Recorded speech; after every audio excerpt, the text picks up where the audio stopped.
we got to get into the management stuff. Yeah. Because we had just talked about the management, the kid, whatever, this and that and the other. And I'm super interested in it. We did talk about it in the last episode, but it's like, let's take, for example, Zion F's. Mm-hmm. Like you manage him right now, right? Yeah. How old is he? 14. He's 14. How does something, I mean, there's no doubt that he's like a really good skateboarder. Mm-hmm. He's talented, but he's young, right? And like, there's a lot of young 14-year-old skaters out there. There's a lot of young 10-year-old skaters out there that are crazy talented, just as talented as him. But what makes you gravitate towards this kid and being like, I'm going to guide you and represent you from this age, and let's build this up together? Usually it starts pretty naturally, and that also goes into being like a fan, right? Like a fan of skating. And he, as a really little kid, he skated Grind for Life. What are we looking at COVID stuff here? What do we got going here? Oh, this was during COVID. That's right. I remember that. Yeah, I remember. Okay. Yeah. Let's fast forward a bit. He put on another video. Yeah. Put on another one. He skated, and he was just a cool kid. Yeah. Just a cool kid. And then he had a cool dad, and you kind of like make friends and you watch them. So I think that's a thing. Like that's sort of how we started working with Jamie Foy before anyone knew who he was. And we were I knew what he was capable of because I saw him as a little kid. So you see someone progress. So Zion F's, we see him progress, start talking to his dad. But his dad and I talked for, I would say like a year. Man, he was little there. Wow. He's tiny. I would say we talked for a year prior to agreeing what we wanted to do together. And I think that for me, it was important to get on the same page of like, hey, what do you want to do? Like, what are his goals? Here's what we can do. Here's what we're capable of. Here's the lane I see him in. And then you put up those, I think we use this term a lot, the guardrails of a career. Like, don't go too far this way. Don't go too far that way. Stay in here, because we essentially we do skateboarding. Are you talking about like, don't go too far this way with some weird outlandish sponsor? Sponsor or outside of skateboarding. Like, he's going to be a 12-year-old skater. He's trying to be a pro skater, and he's going to start rapping as well right now. Like, okay. Like a model maybe too, or something like that. I think a model is can be pulled off. Definitely. Because it image, obviously skateboarding, image, marketability, all that stuff. But if it was like a little too crazy, I might be, if it was more overpowering than the skateboarding's first, and that should be like 80% of what you're doing, and your social life and maybe your girlfriend or whatever else you're doing, your little brother. But he is 14, and he could get into something else at 15. And then we spend a lot of time, and it's you're going to win some, you lose some. You know what I mean? But we believe in. He's a great example of someone we absolutely believe in, and that the thing about it is we believed in him, and it's like sometimes we have a hard time convincing the brands to believe in him, right? Yeah. But Vans believed in him at the time, and then he left Vans and went to Cons. They had a plan. Then Andrew Reynolds called, and he's like, "Hey, I heard you manage this kid." I'm like, "Yeah." He goes, "I want him to ride for Baker." I'm like, "Fuck yeah!" That sounds great. Was he on Santa Cruz before? Was he getting flowed? And he had he had a contract on Santa Cruz. He did. He had contracts across the board. Like he was already getting contracts right when we started talking to him, because they're trying to get him at that point. So he had a small contract. I can't remember if he had a contract with Vans when we started or we got him his first contract. Just small contracts. Santa Cruz, he already had a contract because they're just trying to keep him. Well, they believed the same thing you did too, pretty much, right? And even before us, because they're just casting a wider net than we are. Yeah. Because for them, it cost them $250 a month in boards. For me, it cost me my time. So it took we talked to his dad quite a bit before. This kid hasn't even had a video part. I know, right? We know this. And so when he signed his contract with Converse, I was like, hey man, congratulations, by the way. And now you have to do something. You said that to Zion. Yeah. Yeah. It's like, now you have to prove it. Yeah. Everyone believes in you. But I feel like when you have us behind the scenes. Is that too young for that pressure? I was just about to say that, man. He's had footage out there. I remember being 13, 14 and just being so carefree and not thinking about that layer of what is behind skateboarding and what could be. So it was just it's night and day now. You know what I mean? When you actually have talent. And we talked to his parents about this, you know, and we talked to his dad, and then we talked to Converse about this. Like, what's the plan? What's the plan? And they had a legitimate plan, but part of that plan was we just want him to grow and have fun skating. I'm like, wow, okay. And I feel like with the support of his parents, and then in Miami you have Brian De La Torre, you have Brad Cromer, right? Then you have Lee at Converse, who's like super involved and very, very proactive. And then you have Andrew Reynolds. So you have us behind the scenes doing all of it. Mm-hmm. And then Andrew there, like, calling me on a regular basis for little things for him. And that's like, he's looking at every little detail. And I'm like, it's so amazing. He's so involved. And if Andrew can take him, well, we know what Andrew has a track record of making superstars. Sure. Mm-hmm. So I feel like we're all in a good spot. It's a good investment for everybody. And not to mention, like, it's really enjoyable. Yeah. Like, the kid's awesome. His little brother's awesome.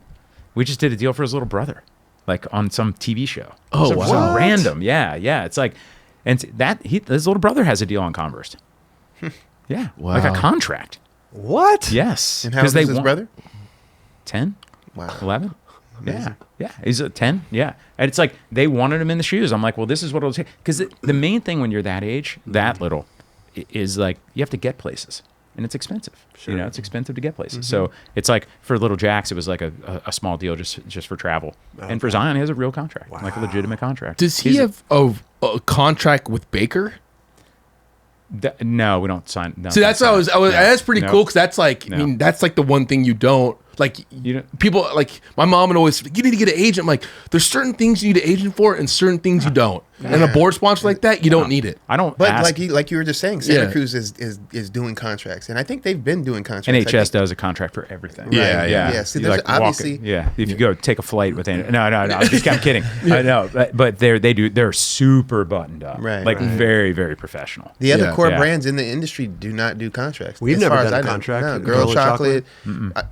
Does Primitive? I don't know if Primitive does. I don't know. They do. Okay, they do. Yeah. That's the exception, I guess. Does. Yeah. Baker doesn't. So I guess there's a. I mean, it's one thing for Baker, because you're blessed to be on Baker at that point. Right. You know what I mean? Like, you don't need a contract. You're like, if you come up through that, you're like a made man. You know, and it's just I would never. I don't even. Talk to Andrew about money. He doesn't even get paid, because it's like, doesn't even matter. We just need the guidance. Totally. We need him. Andrew's like, they're out filming. They're doing and just Andrew reposting him, like his Tampa Am run. And that's quite interesting, right? Zion, I don't think he even made the semifinals in Tampa. Right. It doesn't even matter.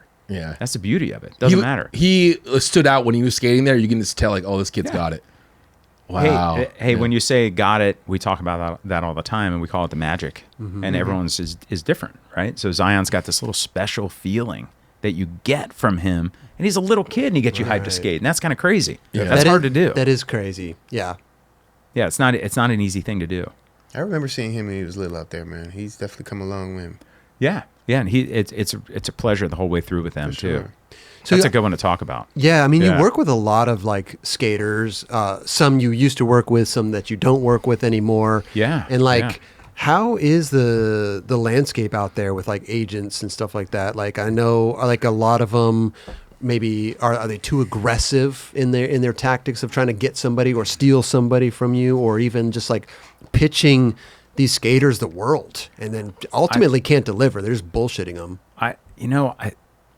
There's all kinds of people in every type of business, right? And our approach is generally it's very rare that I like cold call someone and say, I want to manage you. Okay. And I did that to Dylan Jacobs. That was one of the rare, and he was like a kid still. He was like 17 at the time. I was like, hey, man, I don't really do this. But I DM'd him. I was like, you're amazing.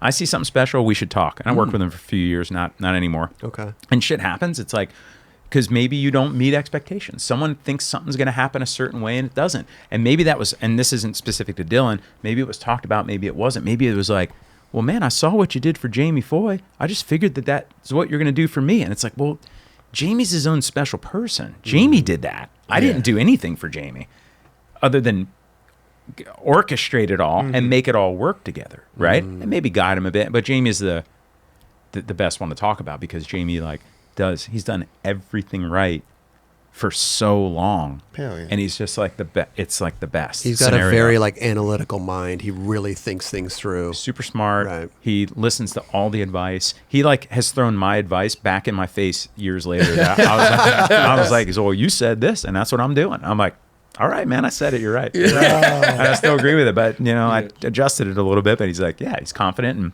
and yeah, and I think with other agents, and granted, I got in the game 10 years after other agents were doing it. Right now, I've been in for a while, and I do things a certain way, and I feel there are aggressive agents out there that are just like going after clients, and they go. We've had people go after our clients directly after their clients, and I'm almost wondering sometimes, like, what am I missing?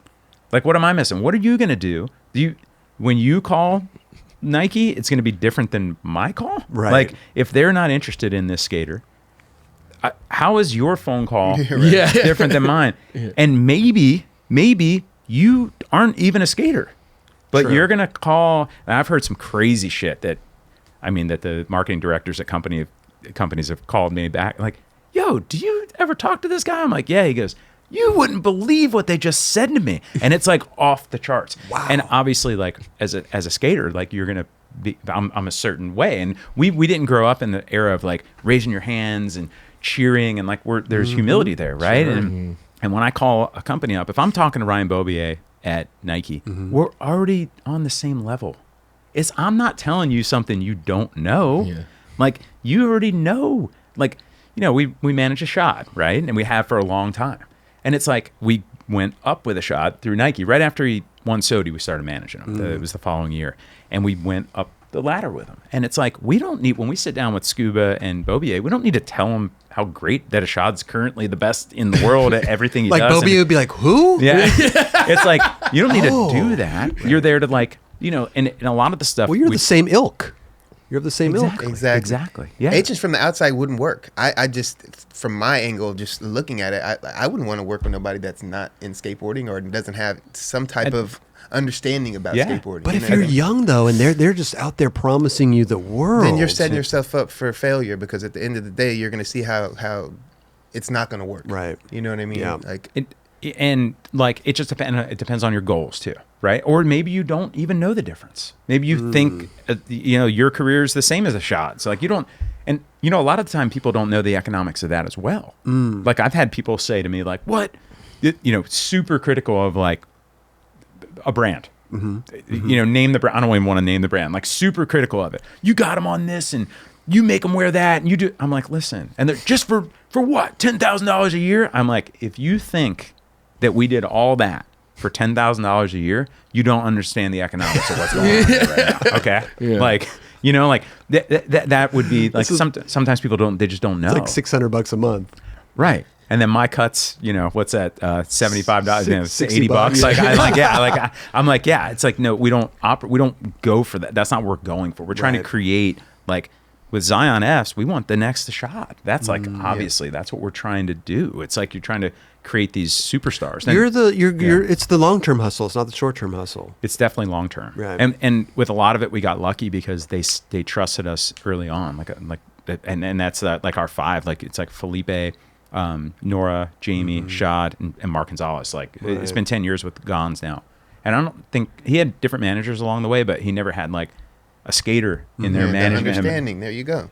Right. That's why it's working. Like, yeah. And I learned a lot too because of the art world on that one. I had to just jump in. I had to be honest with Mark and his wife in the beginning. I'm like, I don't know anything about, I can do a contract on anything, but I don't know, but I've learned a lot. I'm sure they helped you, guide you along the way as well. Totally, man. Yeah, totally. And his Mark's wife is like super, super on point and like really understands that world and taught me a lot. And then for me with Gons, like my biggest learning experience is like intellectual property, global intellectual property. It's like I never thought I would be dealing with stuff like that, but I'm dealing with licensing globally, and it's like it's super challenging. Right. Yeah.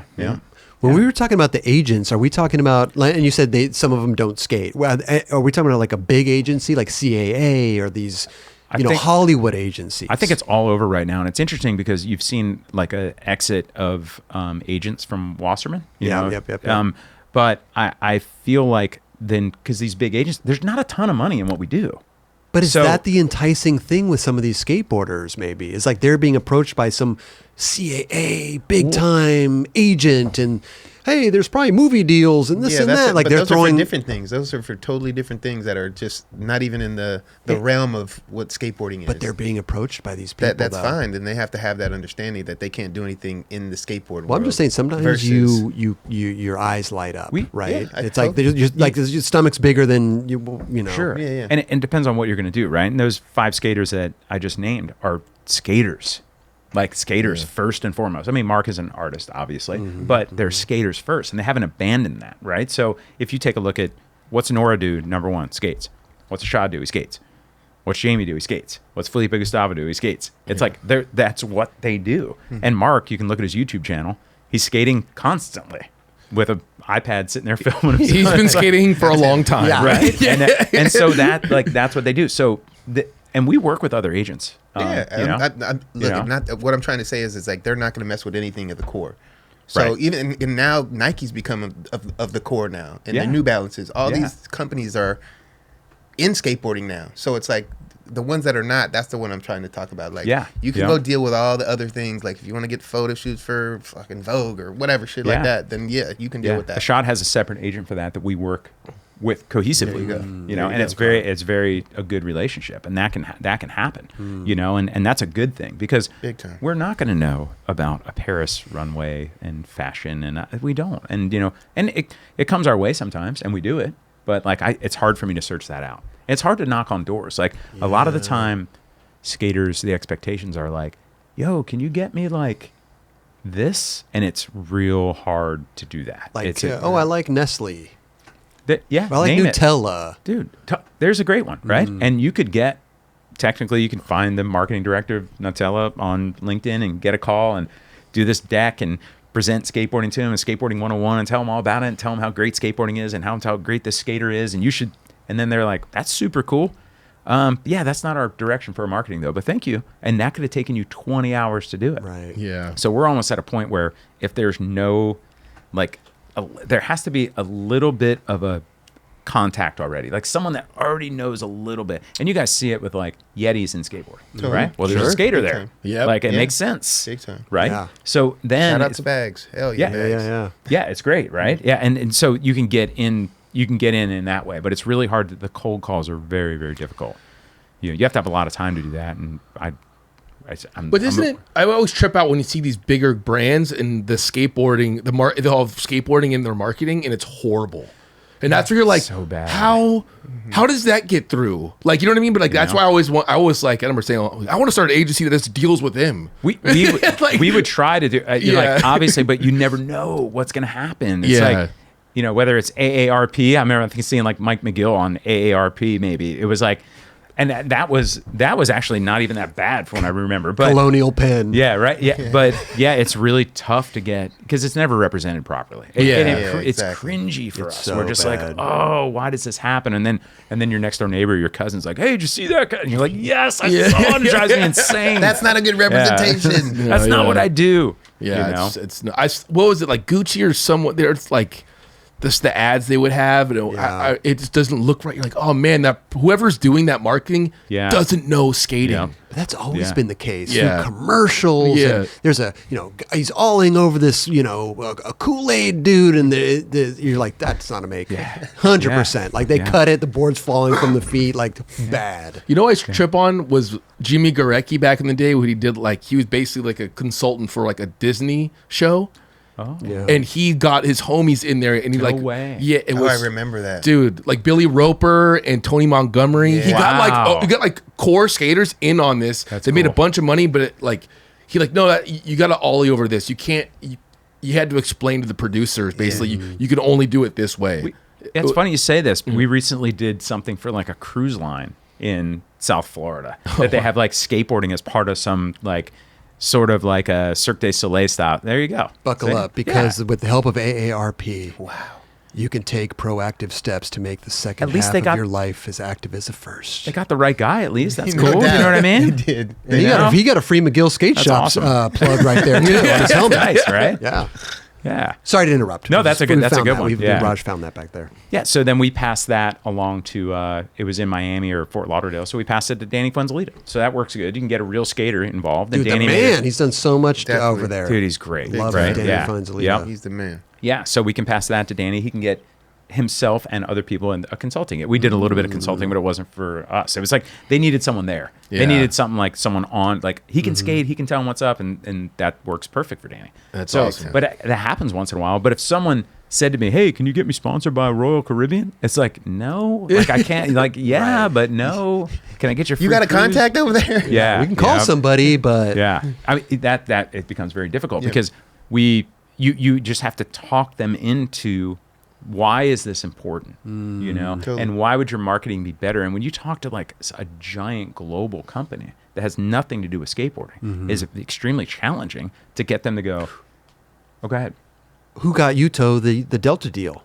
His agent, apparently. Yeah, but did he work with like the government or I don't know. I don't the know government the details of Japan. We got to ask Yuto that because I'm not jealous of many sponsors, but you know, that's pretty good. Yeah, I'm almost a 2 million miler, so that's like a big dad. To me, that was a big deal. I'm like, damn. What about reaching out to like a company like the Plunge, for instance, because it's kind of cold plunge, like that kind of coincides with skateboarding, or it can based on the health factor. You might be able to get a free one, right? You know what I mean? Right. You might be able to get a discount, right? You know, like if you see who like promotes that stuff, it's people with millions of followers. You could probably get one. Right. I've actually tried to do that and it didn't work. Okay. You know, I reached out and didn't hear back, and it's like how much do you reach out? Right. How much work do I put into that? Because you're like, let's think about like, if I'm going to do that kind of work, it's going to be for Jamie or a shot or something like that, right? Yeah. But then it gets to a point where I could buy that for Jamie and be like, here's your plunge, Merry Christmas. Do I have to, can I not work on this anmer, please? You know what I mean? I'm not going to do that, Jay. Jamie's got your plunge. Jamie's going to be like, yo, man, you said you're going to buy me the plunge. We recently had that with one of our clients that wanted an e-bike. I'm can we just buy him the fucking e-bike and not call anyone up for the e-bike? Like, just buy. We're wasting more time. Like my time is worth more than how much this. do they cost? $1,000, $800. That's so good. That's we're watching the Utah. That is cool. Yeah, that's super cool. That's super cool. How many people do you manage? You know, it used to be more, and it's fewer now. I'm not exactly sure of the number, but it's somewhere around like 20. Okay. But then it's like super, really, really active on like 7 or 8 of them. Because the reality is you can't create momentum for someone. They have to create it for themselves. And when there's momentum, that creates work. You know? It's interesting that you say that because I feel now more than ever, it's switched, right? The skate companies used to be the catalyst of somebody's career. They used to, hey, we need to ad for the magazine. We're going to go, we're filming this video, this and that. And now the marketing has kind of switched over to the skateboarder, helping the company market that the company and themselves. Yes, but I still think that there is that part of it that you still get deemed accepted in skateboarding if the right brand. 100%. I'm not discrediting that. I'm just saying like the skater has more. Almost more leverage than the skate companies now. They have more followers. They have more, a direct line to their community. In some cases, totally. In some cases, for sure. You remember when Paul Rodriguez left Plan B, and at the time that he left, I was like, "Whoa, you're doing this?" And we've done behind the scenes work for Paul for many, many years, and but I want to clarify, we don't represent him. We do his business management. So, and we've done it for our first client, like 12 years. I was still at Skate Park of Tampa when we worked for Paul. What's his bank account look like? No. Hold on. Here, I got it on my phone right here. Well, let's pull up that P-Rod spreadsheet. Yeah. Net worth. Paul's net worth. We could Google that. It'll be wrong. Oh, yeah. Those are always very accurate. We know that. What's yours? We just did it the other night. It was like 1.3 million. No, yours was like 2.3. Oh, 2.3. My bad. Sweet. Nice. Yeah. Nice. Actually, Kelly was more than Dubs. Mine was the lowest. Yeah. Really? Yeah. We know that's not true. Yeah, we definitely know that. I definitely know that's not true. They don't know that. I know that. I was like, what? I was like, the ultimate thing to not talk about in skateboarding is how much money you make. I know. Right? It's like the ultimate thing. It's like, I'd be on the same team with people and you never talk about how much because it is a scale. It's like not everybody's getting paid the same. There's more. Yes. somebody's getting a little bit beefier of a paycheck. But that's just that's how it is in every sport. Like, but the only thing is like in other sports, you can find out it's public record, and you can and it's quantifiable in certain sports too. Yes, right. Yes, in skateboarding, it's not, and so there's that special hit factor. It went down a little bit actually. Oh man, it was 2.3 the other day. Remember? It must have been because the last show people were like, "Oh, screw this guy." It's not. That's amazing. This is bullshit. That is great. I love that. Yeah, go check my assets and bank account. Dude. What were we talking about before? Managing P-Rod. Yeah. Plan B. You're like you. So he left Plan B, and he didn't have Primitive was not set in motion yet. Primitive skateboards, and so it was before that, and I was like, wow. But then I saw Paul. He had, what do we got Roger now? Bagley's net worth, 200,000. Is that the same website? I have no idea, Roger. Amazing. That's great. Different website.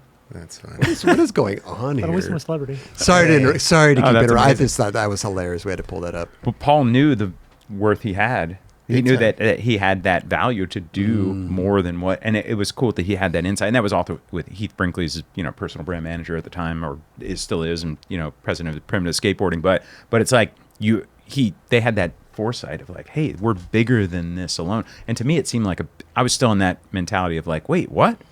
You're going to leave this, it's the best. It's like you're with the best skaters and the legendary owners. And then he's like, no, I'm just going to move on. Right. I'm like, move on to what? Like, I don't know. And look at him now. But Paul's like a special, you guys know. I mean, he's the best, man. He went and had conversations with a few different people, myself and Nick.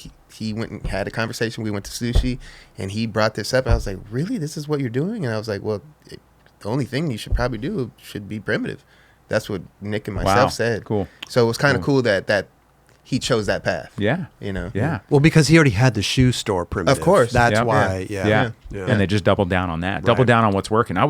We use that term all the time, right? It's like when you get to a certain place and you've had success doing what you're doing, double down on that. You don't need to switch it up. You don't turn pro and I got this other hobby now. I'm gonna do this other thing. I'm this. I'm gonna go after golf, or I'm gonna go after music, and that's cool if that's could be a hobby, right? For sure, hobby. Yeah, I'm not saying you can't. No one can live 100% skateboarding. It's like you have to, or maybe you can. I don't know. Yeah, sure. I guess some people that can. Yeah. You have to have other outlets or ways, other things that you're interested in. Whether you're just reading books, I don't know what it is, but and I always say, do you double down on what got you there? You keep it going. It's also business too. Just a business running. It's the same thing. Yeah. Individual and business. And you have to always try new things. I can tell you, even my entire career, trying new things, failing, trying new things, failing, and then in the last 10 years, constantly trying new things and failing. A new event that you didn't have work. to. Constantly. We've tried new things here at the 9 Club all the time. Yeah. That's what keeps you.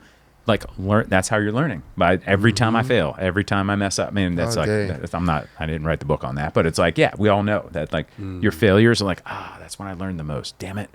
In hindsight, at the time, it sucks. It really does. Especially when there's money, losing money along with it. From the entrepreneurial standpoint, 1,000%. You don't like to lose that, but you take it for, again, it's a learning lesson. Yep. The one thing we learn here is that people don't like change, especially skateboarders. They don't like change, yeah. True. Do you, Roger, thank you for sharing that, because I feel like, do you think the old guard of we're the old guard of skateboarding now, right? It's like there's guys older than me that are guarding it. How does it change? And how does it change in the future? And I always think of that, like, the kids. We can't stop what's going to happen. No, it's going to be the kids. And that's why I trip out that a lot of skaters don't watch skate videos or all these things. And it's like, where's it going to go in a couple years, dude? Yeah, because the people before this generation were thinking every generation, the generation after that is scared. And there has to be, like, I always think of like the next group, like the Border, that comes up and goes, we can run contests better than this. Or it's what we do is just obsolete and no one even does it that way anymore. Right. Like no one's running contests like these fools ran it back in 2020. These guys are dumbasses. That was boring. It's like, and it's changing. It changes where you just become obsolete. I'm curious about that too. But you guys are evolving as well. It's not like I'd like to think so. Especially if you bring younger people, like you said, you lean on your people and your team. Especially if they're younger and they have the finger on the pulse of what's going on currently. Then We have a staff that's not afraid to tell me I made a dumb decision. So that's cool. No, that's good. That's good. You good. Need that. Yeah. You need that. As long as you're receptive of it, you have to be one of those guys that's like, you know, I try. constructive It criticism. hurts, Yeah, of course. you know? But at the same time, you don't know everything. Yeah. We, And I like to say that. And when I am criticized internally, I'm always like, hey man, like it's cool to criticize me, but can you come with something like Right. other than just criticizing me? Right. Like Right. Yeah. if there's a way that I'm doing it that I could do it better, like I'm down to hear it. Right. And this guy Justin I work with, the one that used to own Substack, he's really good at that. He's like, I don't like this, but you could do this. And I'm like, damn. That's cool. When someone comes and says that, that's amazing. Right. You It know? sucks if somebody's just like, your idea is whack, and they turn around and go. Like, they turn around and just leave. Like, yeah, that hurt. That that's hurts. like a YouTube Yeah. comment, right? Yeah. It's like, you're whack. Yeah. Or this show is like going downhill. Yeah. Why? Huh? What explain. I'd love to Because hear I'm it, on. you know. Because Clements was on. yeah, I mean, but it's the stupidest shit, but... try to build on the thought. Well, I that's think what I'm it's saying. Like, you that's what I'm know, saying. Constructive criticism. I love it. it's great. I love constructive criticism Instead because of saying but, you say and. yes, and you can build on it. You can build on it. Good. Yeah. Those little techniques, right? Yeah. Man, it took me a long time to learn how to not be combative. Totally. You know, I tried really hard. It's it's part of my nature. Is like growing up as a punk skater and like felt like you were fighting everyone at all times. And I went into my professional career in the beginning of that. And the beginning of my career I was like that. I was very combative. And then you just get older and hopefully learn something along the way and become a little more agreeable. You just got you got to take the boxing gloves off and just let it go. Yeah. You know, and again, it's just constructive criticism. Yeah. At the end of the day, like nobody's out there. Your team isn't maliciously putting you down. Right. No, I can't say it enough times. The people that I'm surrounded with on a daily basis, they look at me to like lead them, and they elevate me to do that. And it's like the best thing. It's the best feeling when you're like, damn, like everyone's stoked right now. Everyone believes They got in your like back. what we're Yeah. doing, and that's an amazing feeling. It makes me want to work harder too. Like, sure. oh yeah, you got my back. Well, I have yours. Right. You know, and what can I do for you? When you can You form know? like Voltron and you guys are all like rocking on the same cylinder, like that's just the most feels powerful good. thing. Anything. It feels it's good. more powerful than anything Yeah. for sure. But yeah, we don't like change sometimes either. Like, and we'll all resist that. And, you know, I resist it too. We all resist it, and I try not to. Rob Marinick, he's really good at like, there was something the other day. He goes, I was like super critical of it, and he goes, yeah, but what if you looked at it like this? And I was like, fuck, man, yes, you're right. I should look at it like that. It is cool that this dude's doing that because no one else is, and that's awesome. And it's like it can be outside the box, and you know, I have to think of that too. Yeah, Yep. especially when you're small business. You got it's constant. 100%. It could all be ripped out at any. I'm so like aware of that at any given time. You already Anyone can know. be like, yep. Like I get nervous sometimes when.